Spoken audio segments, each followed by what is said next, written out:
He was a teacher. He was a teacher at the Holly School, and I don't know what they based that on. Whoever made him an authority? I could believe me. I could drive around him, baby, with my eyes closed. I could drive around that guy. Okay, you got me going. I'll tell you what story it is. That's all right. We're gonna ask another question to really get you going. That's okay. I will tell you the truth now. Oh, Mikey, we've had this discussion. You give me Matt Hagen, and I will bore you to tears with. Oh God, there is a God.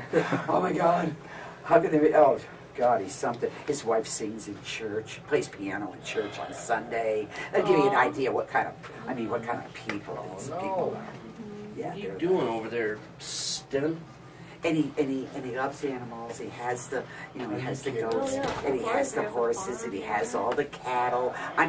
He's invited me down to the farm. I'm going to drive to Virginia just so I have a day. Oh, that'd be so I love nice. cows. I've always loved cows. Oh, I didn't realize he was in Virginia. So yeah, he has a farm. His number is gone. Matt Hagen? Would you like Matt Hagen's number? Yeah, I will call him right now. Sure, yeah.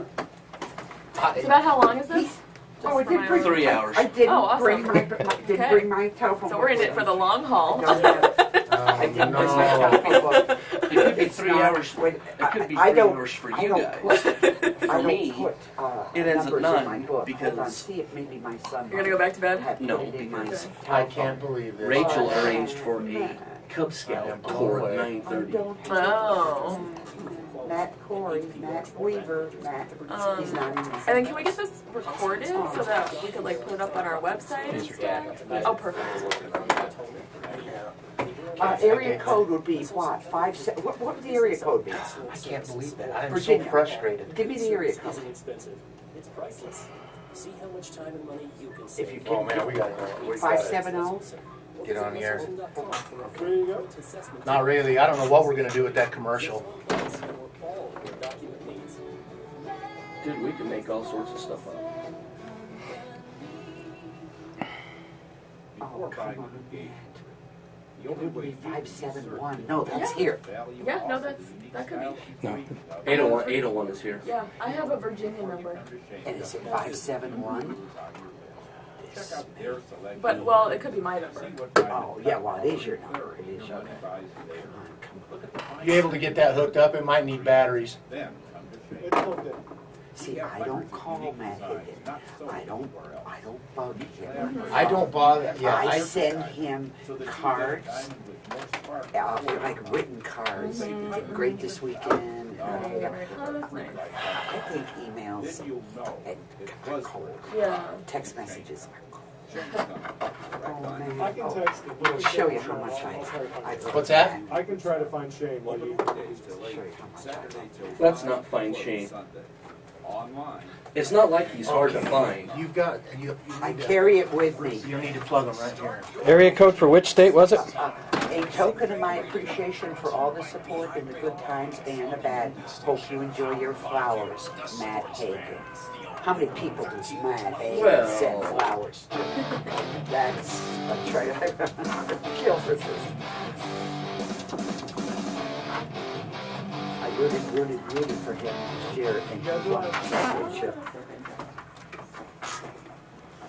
Good Saturday morning. Welcome into the Racing Fan. I'm Steve Schoenfeld, sitting in for the, well, sort of vacationing Shane Beck. He's on assignment in Bristol.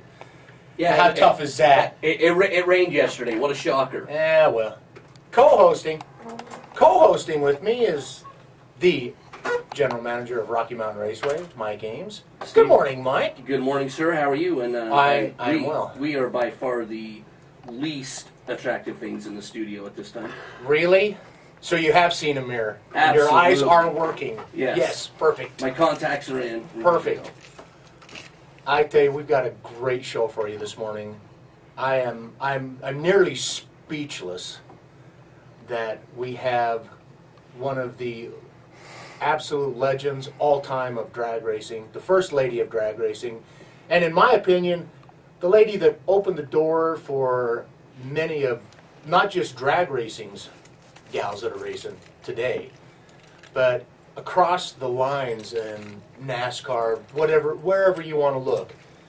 Shirley Muldowney is the one that, like I said earlier this week, she didn't open the door for the rest of the gals. She kicked the door open because they didn't want her to come and play. No, Shirley, good morning. Good morning. I like your T-shirt. I love my T-shirt. I'm very flattered. How are you? I'm wonderful. Wonderful. Couldn't be better. I'm in a town that I love, town that I know, town that I want to come back to. Well, I hope you get the opportunity to come back and play race cars. Yeah, kind of, wait for them to turn the starter over, and here we are, all over again. Well, Michael, I got to hand it to you, brother. You pulled one off that I'm just amazed. Hey, I didn't pull anything off. Well, you helped coordinate it. Don't give me that. Okay, Mr. Modesty here. When did that happen? How did... I'm gonna slap you in the face. So how this whole thing started was Walter Jarman from the Utah Animal Adoption Center, whose wife Karen runs the facility, came to us early in the year, and it was it was a funny email, and it was like, would you guys be interested in having Shirley Muldowney appear at the track? And I was like, yeah, of course. I mean, like, are you crazy?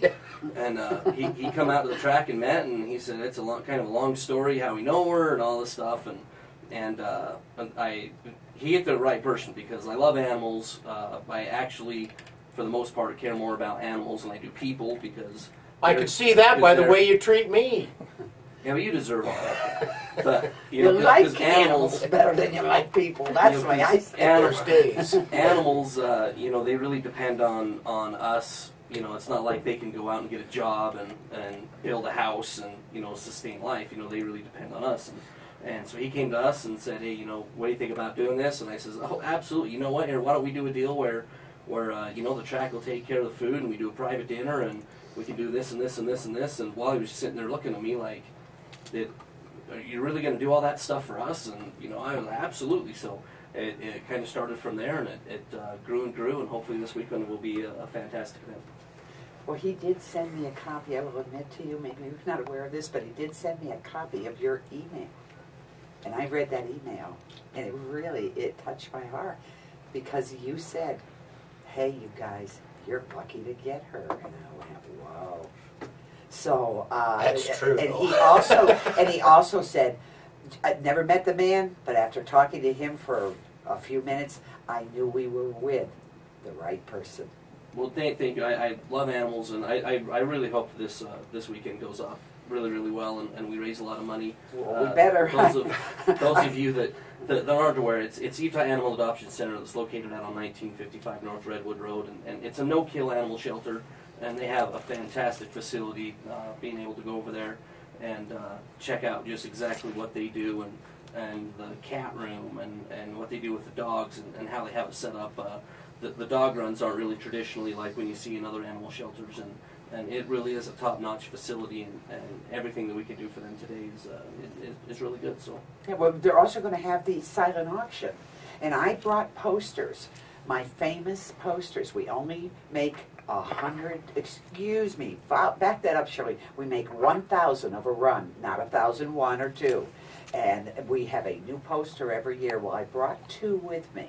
One of the great Vegas run where we put Bernstein on the trailer, and it's a great picture of the burnout and the big stands and the people and the fans in the background. And then we have a very, very few left of the last pass, the last run I ever made. I mean, it's a front view, left front wheels up, and it's 8,000 horsepower getting it on. So a good portion of the sale of those posters will go to the animals. So I'm really hoping that the fans will support us. How did you get known as the an animal lover? Yeah.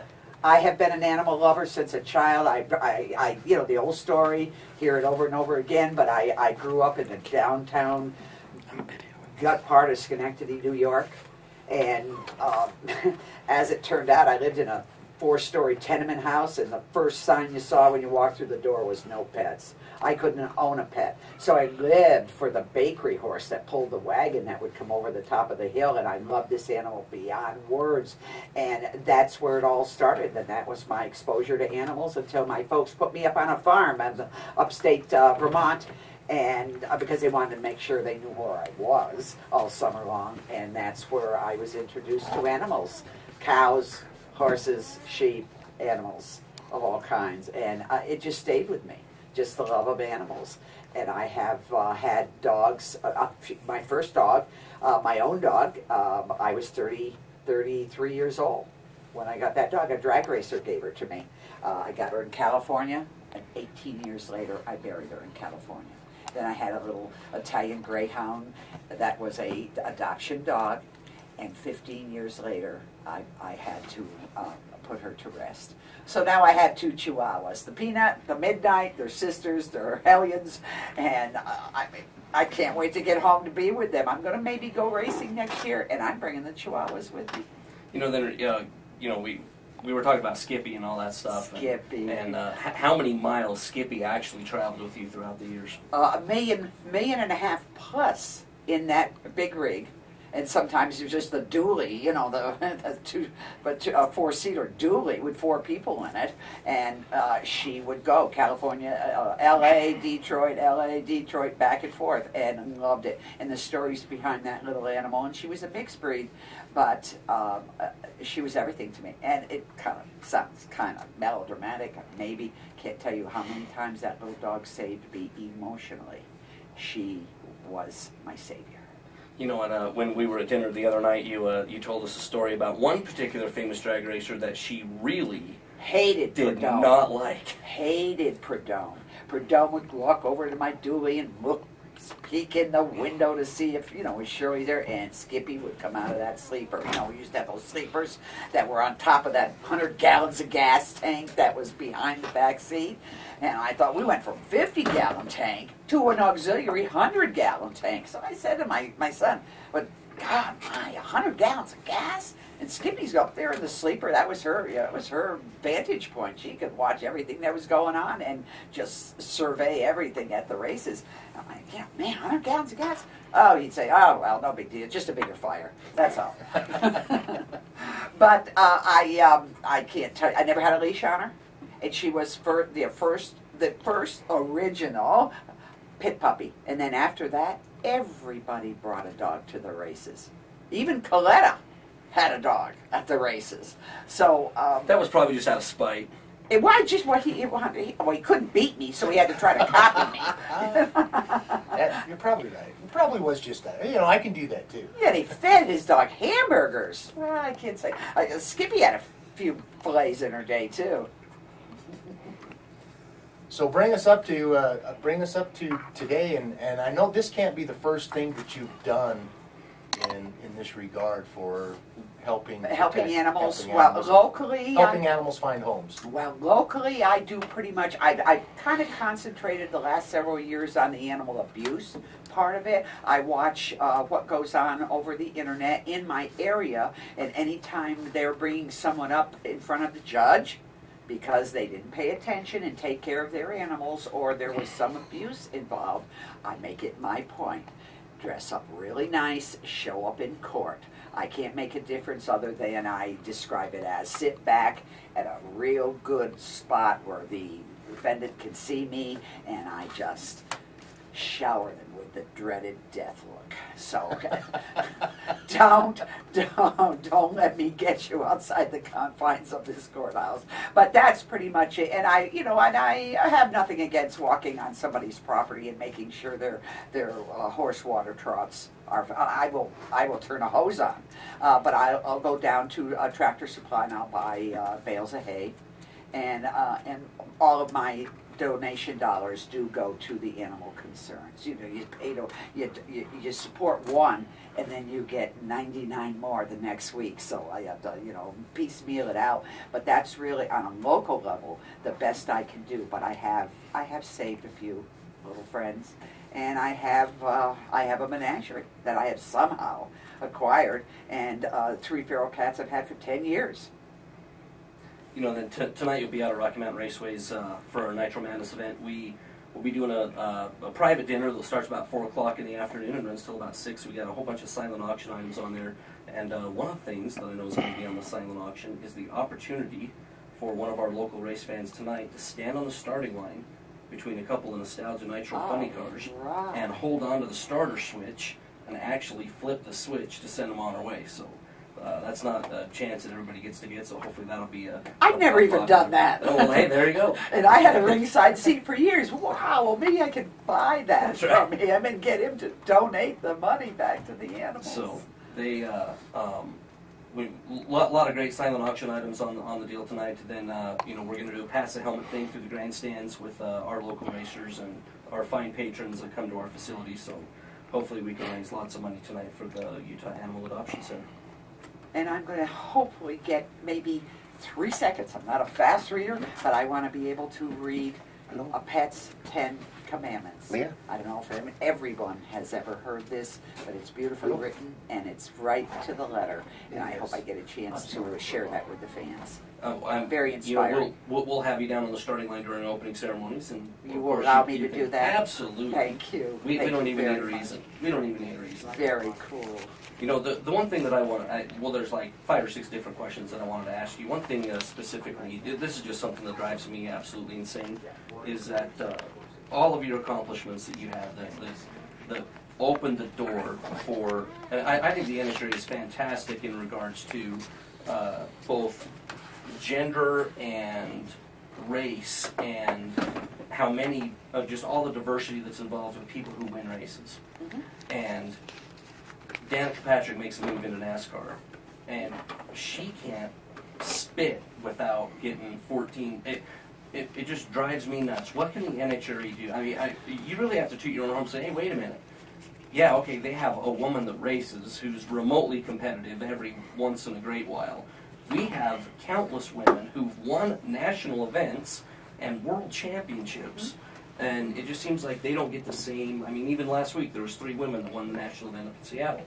You know, you had Courtney and Erica, and then a sports competitor won. And to me, I mean, as I just look at it, it doesn't seem like it's fair on the grand scheme of things that you know, Danica gets all this coverage, and I know she's pretty and all that stuff. She's pretty and all that, but race-wise, you know, getting out there, I want to see her tap Tony Stewart's bumper on the backstretch. Then she will be in our league.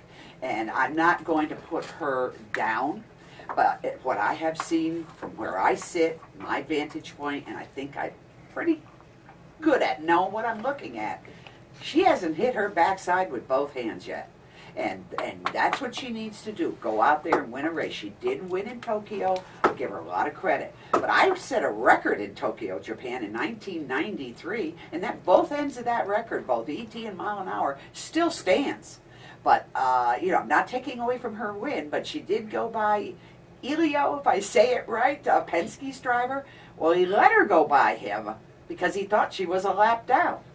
Then all her press people, I mean, they just besieged the airways and said the first woman to do and the first woman to do this and that and this is this. It finally happened.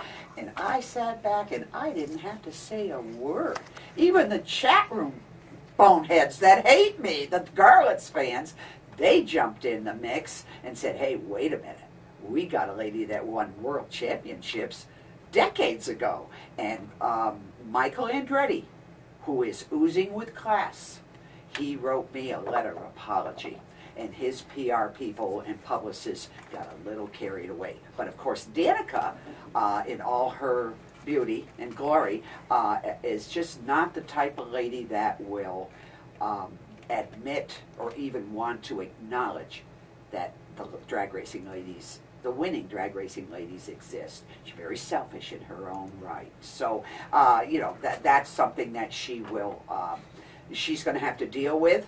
And down the road, she's going to have to mind her manners and learn to treat the media the way they should be treated.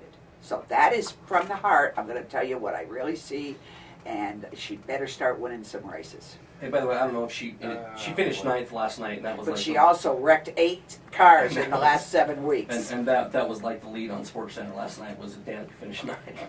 Oh, okay, good for her. Yeah. I finished 9th. Believe me, I'd have to. Let's see, if you finish 9th, I'd have to hide behind my trailer. That would make you a first-round runner-up if you finish 9th. Yeah, right. You're right. Because, see, we don't have first-round losers. We have first-round runner-ups. That's right. Okay. All right. Well, You know, I think she has a long way to go, and I haven't decided. I don't know, maybe I'm wrong, but I'm not sure she's decided to be a race car driver or a beauty queen. Beauty queen, she's got the goods. Race car driver, she better get it in gear. You know, Shirley, when you see back to our critters, I happen to be my best friends. I happen to be I call them critters. You say you have 3 feral cats. Tom, how many feral cats have I got? Good Lord only knows. And Lucky you. There's so many of them that have become hand tame, and you know, you're fortunate. It is what it is. I've had 3 for 10 years, and I've never had my hands on them. You know, they've been. I'm not really a cat person. I never have been. I've never been one that really cared for cats because, as a youngster, I was really, really, really almost deathly allergic to cats. Okay. So I've always been a dog person. I've always had a dog. My dad still has a pup, and I think that it's called Benadryl liquid. There you go. that dog helps keep him going. But when you see something like what happened with Michael Vick, does that affect you the way it did me? I mean, skin starts crawling, blood starts boiling. No. No, it's easy. I don't care how big he is, but I'd like 10 minutes with him in a room and me being the one with the baseball bat. Okay, well that pretty much answered that. You know, and the kind of stuff, you know, there's probably a lot more of it that goes on than we ever know about. I mean, you see the high profile stuff like that.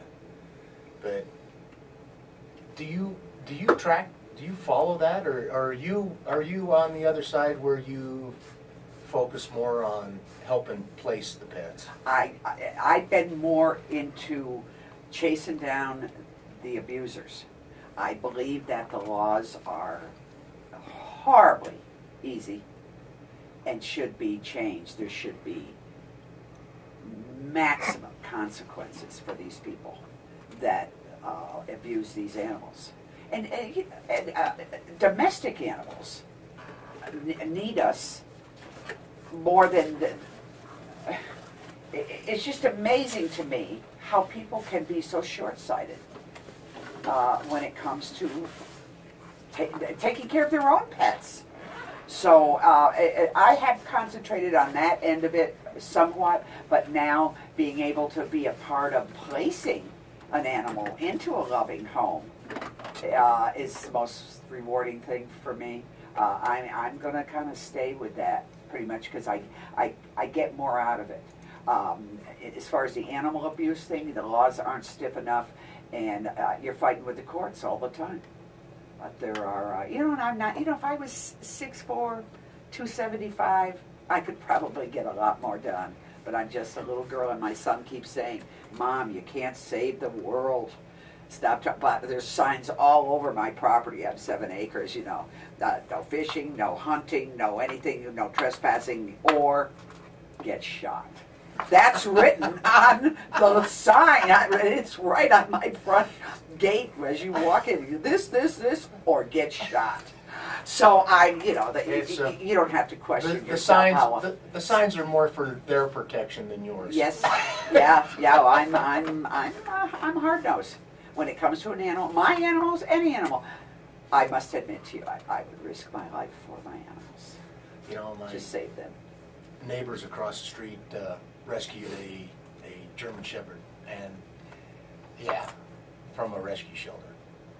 And you know, it really bothers me how bad this dog cowers. You know, and they take such fantastic care of.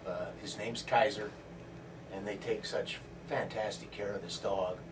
But I'll take treats over to him, trying to befriend the dog. Maybe I look like the guy that whoever was abusing him, but they don't forget. Poor dog has such a hard time. It breaks my heart to see that. But all you can do is give them the love that they want to give back. That unconditional love. There's nothing in the world like it. And you can have your worst day ever. You come home and you get met at the door by your little guy or gal, and it just, I mean, it can make your day. It's something to look forward to, and I wouldn't trade it for anything. Okay, so wait a minute. So you, looking how you look, could wear a meat jacket and this dog wouldn't want to come up and hang out with you? I find that absolutely shocking.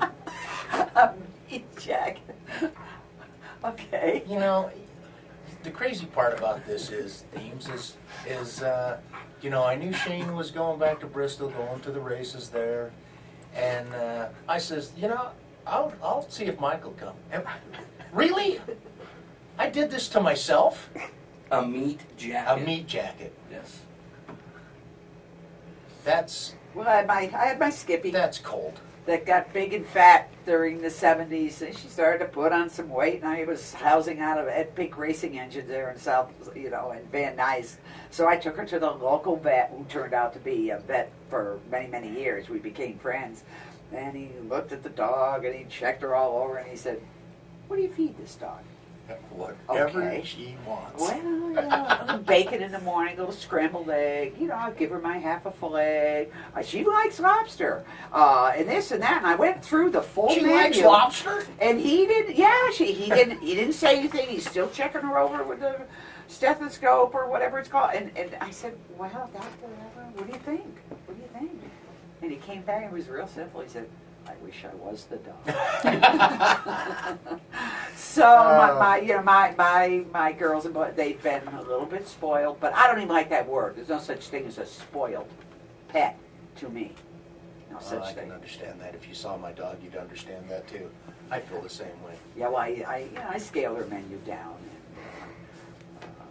Kind of, I wanted her to live. I wanted her around. That's as the long main as I, thing. Yeah, I had her again, 18 years. 18 years. That's amazing. It's wonderful. Well, we've got to run off the break. You are listening to the Racing Fan on 1320K Fan, powered by you, actually supercharged by you, the fan. One station bleeds red. I was done. One bleeds blue. Was I hard on Danica? No. Was I hard on Michael Vick? Not hard enough. Do you know what I said about Danica? We did a thing Thursday. Only one in that race that doesn't need a rearview mirror. This is the all-new 1320K Fan. I'm sorry. I worked for 6 months. Seriously, for 6 months, trying to get her on this show. Against my will. I worked for 6 months trying to get her on this show. And finally, her PR came back and said, "We're going to pass on the opportunity." So, I held my tongue. I told Tom something, and I held my tongue for a long time. But Thursday, we did a promo for you being on the show Saturday, on the Drive Time show there. And they go right into hammering on Danica. And I said, "Guys, you really don't want to do this." "Oh, no, we've got Danica fans." I said, "Not hard." So I tried to change the conversation. They kept going back to Danica. I said, "All right. I worked for 6 months to get her on the show. She wouldn't come on the show." And I finally put my finger on what the problem was. She's still pissed about the house that landed on her sister. Is one of the most powerful entities in America. Contact your employer. Embarrassing and take a large part of your paycheck. She is. She's a witch.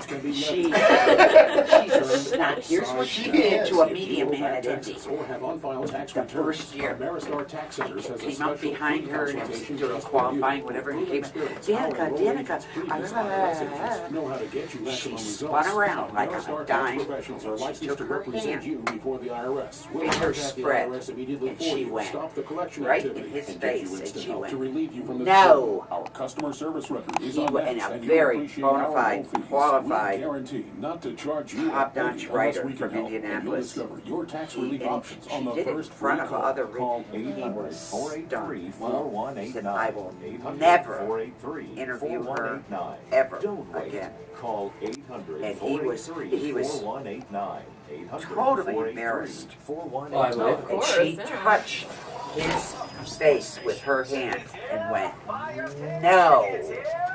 Yeah, she's a brat. She's a real brat. Yeah. But I have to judge her with the throttle down, and that's the way I judge her. Now she doesn't have that downforce, that incredible downforce with those Indy cars, and she ain't doing so good. So, Steve? Yes, sir. I have a very troubling question.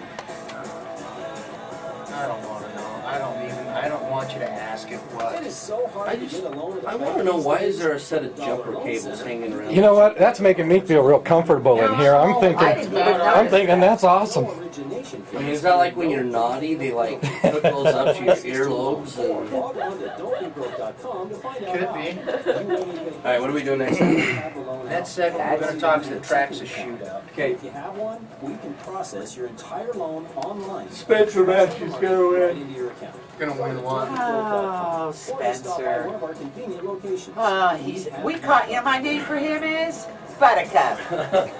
Buttercup. Buttercup. Log on to don'tbebroke.com or call 562-LOAN today. He's in a good car, man, and that is simply you should wear that it. tonight. Nothing more, nothing less. Oh, He's so I'm not the in a only great car. 5% of all Oh, yeah. Americans every week. It's He's a fantastic car. pervasive And that's it. Nothing else. That's why it's He just, important to listen to us. and it's mobile.